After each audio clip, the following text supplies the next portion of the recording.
মাননীয় প্রধানমন্ত্রী জননেতা তারেক রহমান, তিনি মানবতার নেতা, আপনারা জানেন। তিনি সারা বাংলাদেশের মানুষের হৃদয়ের নেতা। তিনি চাঁদপুর সফরে যাচ্ছেন। মাননীয় প্রধানমন্ত্রী নারায়ণগঞ্জের উপর দিয়ে যাচ্ছেন। আমরা খুবই আনন্দিত, নারায়ণগঞ্জবাসী আমরা সবাই ওনাকে স্বাগত জানাই। এবং মাননীয় প্রধানমন্ত্রী যে সুন্দর স্বপ্নের বাংলাদেশ গড়ে তুলছেন, যে সোনার বাংলাদেশ গড়ে তুলছেন, আমরা নারায়ণগঞ্জ প্রত্যেকটি নেতৃবৃন্দ, আমরা সকল বিএনপি সহ সকল অঙ্গ সংগঠন, নারায়ণগঞ্জের সর্বস্তরের জনগণ, আমরা মাননীয় প্রধানমন্ত্রীর সাথে আছি।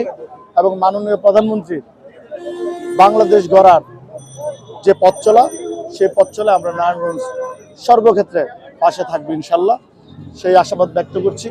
এবং মাননীয় প্রধানমন্ত্রীর যাত্রা সফল। ধন্যবাদ।